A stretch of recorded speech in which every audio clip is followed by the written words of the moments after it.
जब इरादा पक्का हो तो रास्ते बन जाते हैं। जब इरादा। जय आरसीएम, बहुत बहुत धन्यवाद। आप सभी का बहुत बहुत स्वागत है।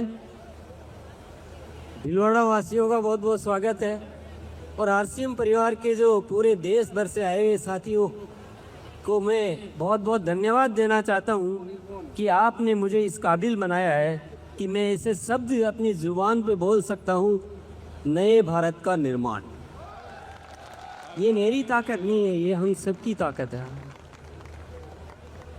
रूपांतरण यात्रा ये क्या है? क्योंकि यात्रा होती है, रथ यात्रा होती है, वो यात्रा होती है। रूपांतरण क्या है? साथियों, ये जो मौका मिला है हमें, ये सारे मौके ऊपर से मिलते हैं। रूपांतरण यात्रा एक बहुत बड़ा मकसद है। किस बात का? हमें अपने भीतर को रूपांतरित करने का। बाहर की चीज़ों की मैं बात ही नहीं करूँगा। हमारे जो स्वार्थ है उन सबको हटाकर प्रेम से हमें परिपूर्ण होना है, यानी स्वार्थ को प्रेम में रूपांतरित करना।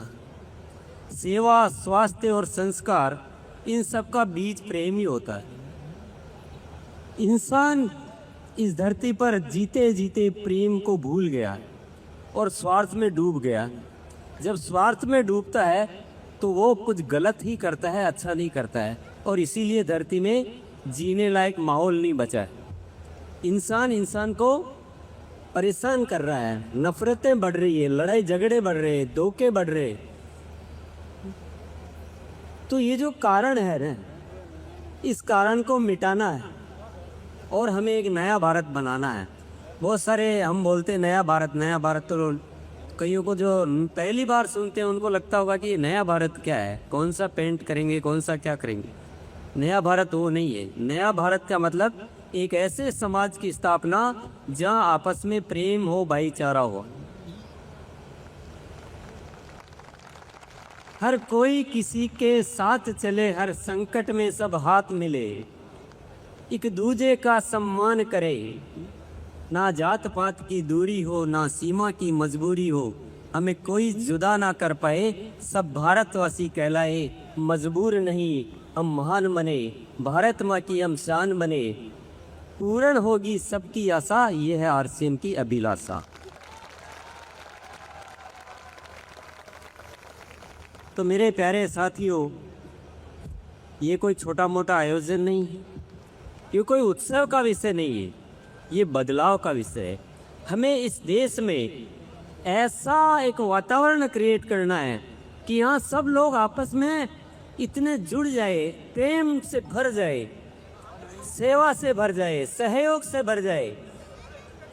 ये छोटा मोटा काम नहीं है और ये शुरुआत हमें खुद से करनी है और फिर धीरे धीरे समाज में बदलाव लाना है। मैं आप सबके दम पर ये बात बोल रहा हूँ। मेरे अकेले की हिम्मत नहीं कि मैं सब कुछ बोल सकूँ, और मैं अकेला बोलूँगा तो मुझे दुनिया पागल कहेगी। लेकिन हमने ऊपर वाले की कृपा से एक ऐसा संगठन बनाया है जहाँ हम ये बात कह सकते। साथियों, जब बदलाव करना होता है ना, तो बदलाव करने वाले लोग दुनिया में पागल ही कहलाते हैं, उनको कोई समझदार कहता नहीं है। हम भी पागल हैं, पूरी तरह से पागल हैं, और बदलाव करने में वक्त भी लगता है, डटे भी रहना पड़ता है, हिम्मत को भी बनाए रखना पड़ता है। मेरे जीवन का एक बहुत अच्छा अनुभव जो मैंने हासिल किया है परमात्मा की कृपा से, मैं वो बात और रहस्य आपके सामने प्रकट करना चाहता हूँ आज। बहुत गहन रहस्य है, शायद इस मंच पर उत्सव के माहौल में वो बात कहनी है कि नहीं कहनी वो अलग बात होती है, लेकिन मैं आज ज़रूर शेयर करूँगा, क्योंकि ये जो मौका हमें मिला इसे हमें खोना नहीं है। नहीं, ये रूपांतरण यात्रा का अवसर आना, इतनी 100 दिनों की यात्रा, 17,000 किलोमीटर का सफ़र, हिंदुस्तान के हर कोने कोने में घूमना करना, ये सारी व्यवस्थाएं ये बार बार तो होने वाली नहीं है। क्या हम इसको नॉर्मल तरीके से कर लें? क्या उत्सव मनाकर कर लें? नहीं, ये कुछ बहुत बड़ा बदलाव की आवाज़ होगी। पूरा हिंदुस्तान जानेगा कि आरसीएम क्या है और आरसीएम के माध्यम से हम नया भारत का निर्माण कैसे कर सकते हैं। तो वो रहस्य मैं आज आपके साथ शेयर करता हूँ। साथियों, मैंने जीवन में देखा है, मैंने महसूस किया है, किसी कार्य को अगर आप अपने दिल में उतार लो अच्छी तरह से, ईमानदारी से, तो बाद में आपको कुछ नहीं करना पड़ता है, वो ऊपर से सारी व्यवस्थाएं आपकी होती है। परंतु उसमें कुछ शर्तें होती है। ऐसा हर किसी के साथ ऊपर वाला नहीं जुड़ता। वो काम ऐसा होना चाहिए जो ऊपर वाले को पसंद आए। कोई बोले कि मुझे बहुत पैसा कमाना है, तो शायद ऊपर वाले को पसंद, उसके मतलब की बात नहीं है। अगर हम ये बोलें कि एक नए भारत का निर्माण करना है, प्रेम वाले भारत का, तो शायद ऊपर वाले को ज़रूर पसंद आएगी। तो पहली शर्त है कि आपको काम ऐसा चुनना है जो ऊपर वाले को पसंद आए। दूसरी शर्त होती है कि उस सोच में पवित्रता होनी चाहिए। हम क्या है कि हमारी आदत होती है, हम बोलते कुछ अलग है और अंदर से होते कुछ और है। वो दुनिया में चल सकता है, मैं आपको बेवकूफ़ बना सकता हूँ, आप मुझे बना सकते हैं, ऊपर वाले को हम बेवकूफ़ नहीं बना सकते। आपकी सोच यहाँ होनी चाहिए हृदय में, और वैसे ही आपको जीना है, तब ऊपर वाला आपके साथ जुड़ता है। सर, तीसरी बात है जो हमारे के वो फिल्मी डायलॉग भी है, किसी चीज़ को आप शिद्दत से चाहो तो पूरी कायनात उसको पूरा करने में मदद करती है। तो आपको कभी पीछे नहीं मुड़ के देखना कि क्या करें, इतना टाइम हो गया, इतनी मेहनत हो गई, लोग समझते नहीं, ये नहीं करते, कभी नहीं देखना है। अपने लक्ष्य पर डट जाओ आप। आज नहीं कल होगा, कल नहीं होगा, मैं नहीं करूँगा, मेरी आने वाली पीढ़ी करेगी, वो नहीं करेंगे, उनके आने वाली पीढ़ी करेगी। लेकिन एक ऐसा जो कार्य है इस धरती पर बहुत ज़्यादा ज़रूरी है। साथियों, हम जीते सदियों से पता नहीं हम किस माहौल में जिए कि हम नफरत करने वाले बन गए और प्रेम करना हम भूल गए। आरसीएम कोई प्रोडक्ट बेचने का काम नहीं है, आरसीएम कोई व्यापार नहीं है, आरसीएम पैसे कमाने का जरिया नहीं है।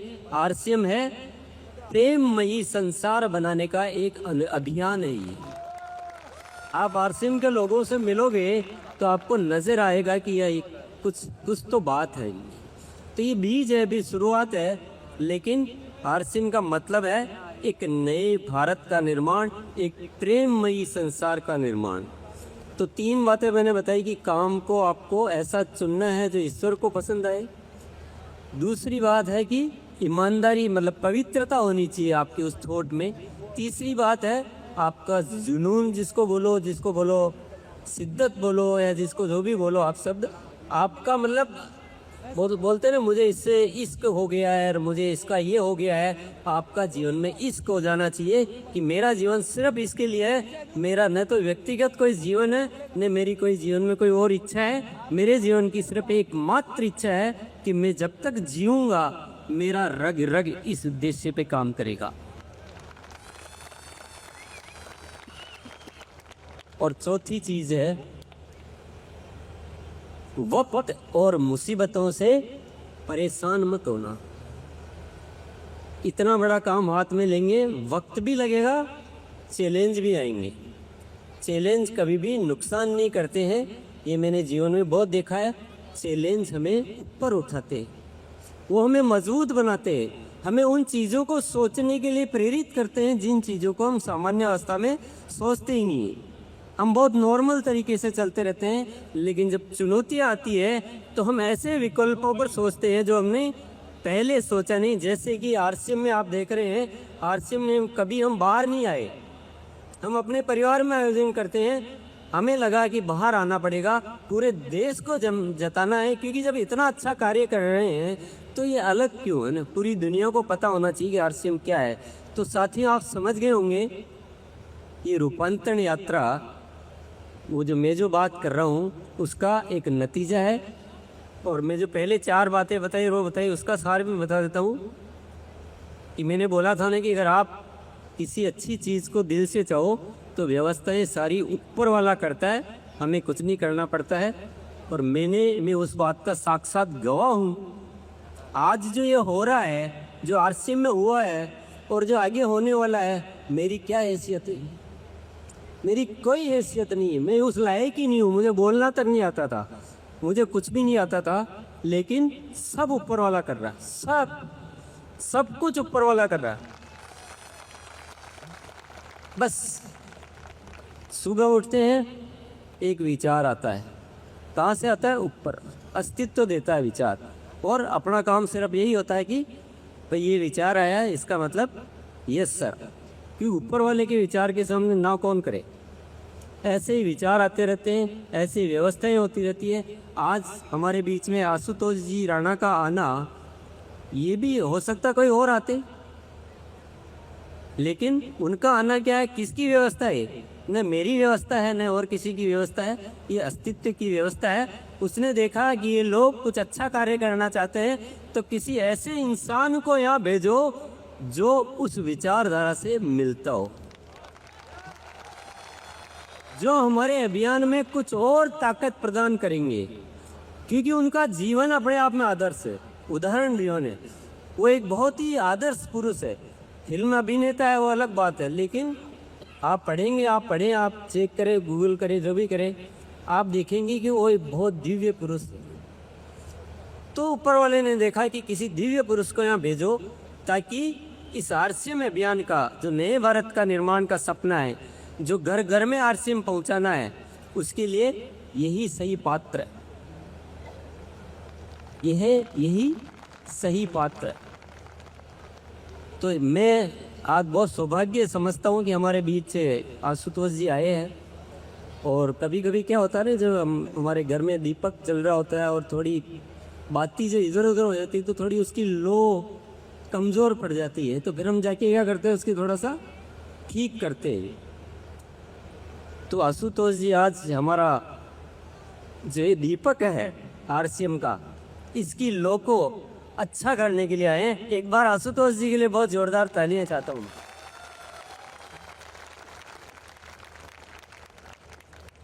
और आशुतोष जी हमारे जो साथी, हमारा जो परिवार है, आप अगर इनको जानेंगे तो आपको आनंद आ जाएगा। इनको आप बोलो कि खड़े हो जाओ, अभी सारे के सारे एकदम 1 मिनट में जय आरसीएम बोलना, जय आरसीएम, बैठना, बैठ जाओ। 1000 किलोमीटर चल के आना है, 2000 किलोमीटर चल के आना है, जो कहो वो तैयार है। इतने समर्पित हमारी बहुत बड़ी सेना है। 20 लाख परिवार सक्रिय रूप से आज आरसीएम में कार्य कर रहे हैं। तो हम ये चाहेंगे आप हमें आदेश दें। आप तो कुछ आदेश दे जाएं, कुछ कमिटमेंट ले जाएं, हम पूरा करेंगे। क्यों भैया? क्यों? देख लीजिए, आवाज़ आ गई होगी आपके कानों तक। तो साथियों, रूपांतरण यात्रा बहुत मामूली चीज़ नहीं है। ये घटना वापस होने वाली नहीं है। आप चाहोगे अगले साल और कर ले, वह संभव नहीं है। क्योंकि वो ऊपर वाला इशारा नहीं दे रहा मुझे। आप सोच रहे होंगे ऐसा क्यों बोल रहे, मुझे इशारा नहीं दे रहा। मुझे ऊपर वाला इशारा दे रहा है कि इस रूपांतरण यात्रा के माध्यम से पूरे देश में जागृति लानी है। पूरा एक माहौल हिला देना है ना। और हिलाने का मतलब और नहीं है कि आरसीएम करो, ये करो, नहीं। हम सबको अपने भीतर पूरी तरह से परिवर्तन कर लेना है। स्वार्थ जड़ से, मतलब जरा भी स्वार्थ नहीं रहना चाहिए। जरा भी कोई इच्छा, सब कुछ छोड़ दो। एक ही इच्छा अपने दिल में बसा लो कि हम इस धरती पर एक ऐसा समाज बनाएंगे जहाँ होगा सिर्फ प्रेम, सिर्फ प्रेम और सिर्फ प्रेम।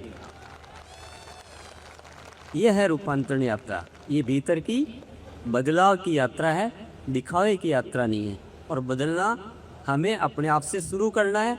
अब आप सोचोगे कि हमारे पैसे का क्या होगा।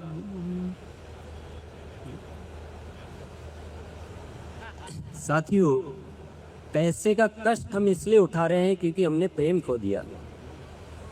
अगर हम प्रेम करना सीख जाएंगे तो पैसा तो खुशी है ना, वो अपने आप आता है।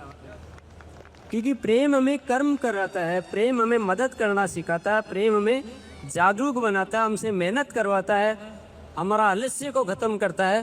प्रेम में बड़ी ताकत है सबकी। प्रेम करने वाला इंसान 1,00,000 इंसान के बराबर काम कर सकता है। प्रेम में इतनी शक्ति होती है। तो पैसे की चिंता आप छोड़ दो, प्रेम की बातें करना शुरू कर दो। और मैं सभी से कहना चाहूँगा कि साथियों, दिनों दिन स्थितियाँ सोचने को मजबूर कर रही है। समाज किस दिशा में जा रहा है, बहुत बड़े बदलाव की आवश्यकता है। बहुत ज़रूरी बदलाव करना है, नहीं तो भुगतना हमें ही है। आप सोचो कि हम क्या झंझट लें, हम क्यों करें, हम किसी के लिए क्यों करें। किसी के लिए नहीं कर रहे हैं, हम अपने आप के लिए कर रहे हैं, क्योंकि हमें इसी समाज में रहना है। आपको सबको लोगों से काम पड़ता होगा, सबको। और भिलवाड़ा वाले तो जानते हैं, हमारी फैक्ट्रियों में रोज़ में लोगों से ही परेशानियाँ झेलनी पड़ती है, किसी शेर चीते से नहीं झेलनी पड़ता है। क्योंकि प्रेम खत्म हो गया ना, पैसा हावी हो गया। हम पैसे की बातें करते हैं, पैसे की प्लानिंग करते हैं, पैसे को सम्मान देते हैं। कोई बहुत ज़्यादा प्रेम करता है, उसको सम्मान देना शुरू करो, पैसे को छोड़ो। पैसे की बातें कर कर के हमने पैसे को ऊपर उठा लिया। क्या हम प्रेम की बातें कर कर के प्रेम को ऊपर नहीं उठा सकते? बिल्कुल उठा सकते। और ये बहुत बड़ा बदलाव करना है, ठानना पड़ेगा, किसी भी कीमत में करना चाहिए। ये सबके लिए बढ़िया है, कोई परेशानी नहीं है, कोई नुकसान नहीं है। सिर्फ एक ही चीज़ है कि हमारी आदतें इतनी ऐसी हो चुकी है, हमारे विचार इतने शिथिल हो चुके हैं, हम पैसे को इतना ऊपर उठा लिया है, इतना ऊपर बिठा लिया है कि बस उसकी इर्द गिर्द हमारे सारे विचार घूमते रहते हैं। ये बहुत बड़ी समस्या है साथियों। मैं पैसे का दुश्मन नहीं हूँ, मैं पैसे को गलत नहीं बता रहा हूँ, पर यहाँ मत बिठाओ यार, यहाँ मत बिठाओ, यहाँ तक रखो ठीक है। ऊपर पैसा बैठ गया और पाप की दुनिया हो गई, नफरत की दुनिया हो गई, धोखे की दुनिया हो गई, तकलीफों की दुनिया हो गई। तो ये जो समस्या है ना, जो हम चेतना को सो गए ने, चेतना हमारी सो गई है, पूरे देश की सो गई है। तो बहुत बड़ा बदलाव करना है।